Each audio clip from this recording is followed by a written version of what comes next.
consider yourself black or Ethiopian? Well, how do you identify? Well, black is a concept. It's a made-up construct. It doesn't exist. Okay. Because I'm not black. I'm Right. brown.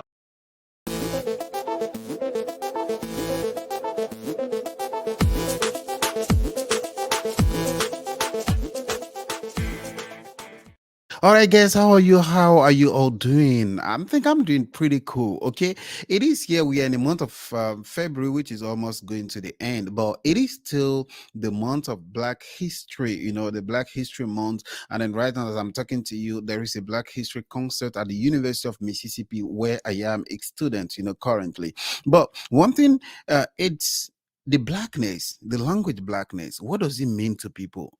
Being an African, what does it mean? I'm not here to really tell you what it is, but we just want to react to some videos, you know, that I've watched and what people, you know, feel. And I want to start first. I want to start, you know, right from Ethiopia, because if you watch videos online, you know, you see the questions. I've once seen one. There was a young man that was saying, "Well, Ethiopians are not Africans; they are not blacks." And then someone said, "Oh, we have enough black people already on Earth." Instead of us, you know, to get bothered about you being black or not. But then, you know, they have reasons why they say what they say. People have reasons why they say what they say. Right at the beginning, you saw there's this young man from Ethiopia that was interviewed at the Washington, D.C. in the United States of America, you know, and they asked him, "Are you an Ethiopian or are you black?" And then let's listen to the full, you know, what he said. Please tell us your name. Robel. Robel, and you're from Ethiopia? Not from Ethiopia. So are you born and raised there, or you born and raised here? Born and raised in Washington, D.C. Oh, born and raised in Washington, D.C. So let me ask you a question. Do you consider yourself black or Ethiopian? Well, how do you identify? Well, black is a concept. It's a made-up construct. It doesn't exist. Okay.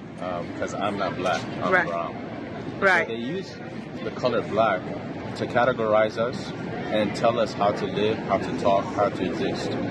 But I choose to identify with being Ethiopian. Nice. But that's a choice, because I can choose to identify with whatever I want. Right. That's a good answer, because my channel is called African Dominican, so I cover a lot of African and Caribbean issues in Dominican. And Dominicans get a lot of hate for saying that they're not black, they're Dominican. And I always wonder, how do Ethiopians get the same question? Because I don't really hear Ethiopians getting that question. Are you black or are you Ethiopian? So I wanted to do this vlog so I can explore this a little bit deeper, because Dominicans get the heat. But you guys, you don't get the heat because you don't get the question, right? So I wonder, how come you guys don't get this question? Because you kind of like mirror Dominicans, right? But you guys don't get this question of black or Ethiopian. Why do you think that is? Well, that's a great question. But you'd be surprised. So I have a TikTok page called Life Talk. Okay. We talk about issues within the Ethiopian and Eritrean context. And a lot of the comments are people having issues with us not identifying with black. Oh. Some choose to identify with black, some don't. But my problem is, before they told me I was black, I didn't know I was black.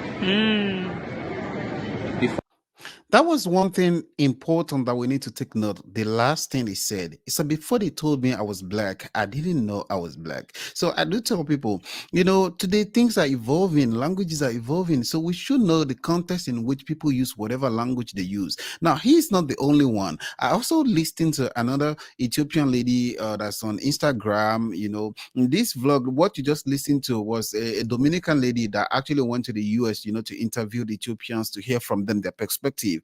And then this Ethiopian lady, she here is trying to explain now what blackness means, you know, to her, or probably means to Ethiopians that say that feel like they are not black, what it means to them. Let's listen to her too. Ethiopians black? To answer this question, it is key to first understand not only the origin, but also today's meaning and role of the two labels, black and white.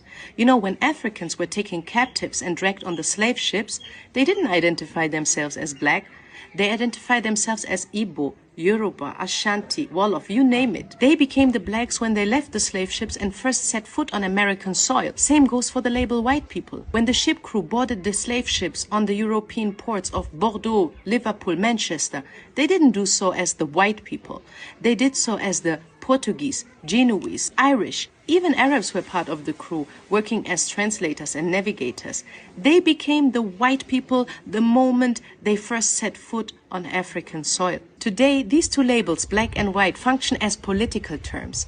Accordingly, we refer to white people as those who benefit from the legacies of slavery and who, whether they like it or not, enjoy certain privileges, so-called white privileges. In the same sense, we refer to black people as those who can potentially become victims of racism.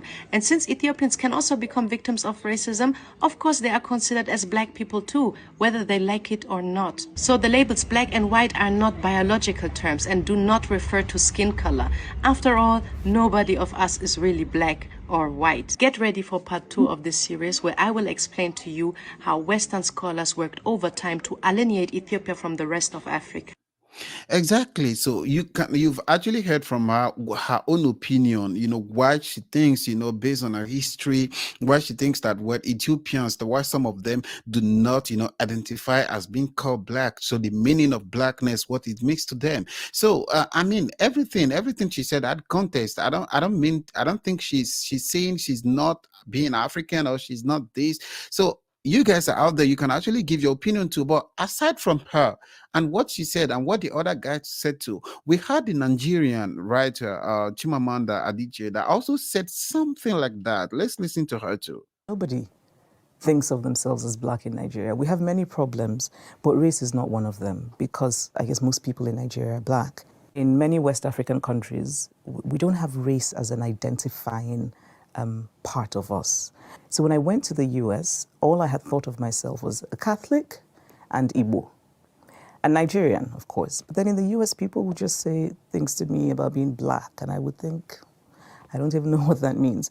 But most of all, it was that I started to learn that black wasn't a value-free idea. That to be called black was that people made assumptions about you. There was a professor who was surprised that I wrote the best essay in class. And I realized that he was surprised because he didn't expect a black person to write the best essay. And so for me, it was a learning process. Of course, now I very much identify as black. That was very clear. She said right now she very much identifies as a black person. You could see, how meaning, how there is meaning in shift, the shift in meaning rather of the word black in those days and what it is right now. I mean, they're quite different. Now, how do you identify yourself as a black person, as an African? What do you say? Now, apart from her, I don't want to I didn't have time to actually listen to now Black Americans. That's where I'm coming to. Very soon I'm gonna have young Black Americans on the show. We'll talk about it, what it means to them to be called black, to be called Africans. Because people get offended. Even here in the United States, when you see, Black Americans, and then you call someone a Black American, what's like, no, I'm not black. Even when you look at someone and you're trying to distinguish the person from the other person and you want to use the skin color, and you say, oh, I'm talking about that black man, that they'll say, like, why do you have to say black man? Why can't you just say that young man? Why do you have to say that white man? What you can simply say a man, he's a man. You don't need to say a black man, you don't need to say a white man, all that. You understand? So the use of the language black today or white today means different thing entirely. And what I'm trying to say, especially about here in the US, as we are celebrating the Black History Month, and then the question is, now some people here, Black Americans, will definitely tell you they don't want to be called African Americans, they want to be called and then you're confused. And even myself, because we have Africans who came from Africa, today legally, and they have the nationality, and then they are called African Americans. Now, how do you distinguish them, from should I say the real African Americans in the context that those that came here before?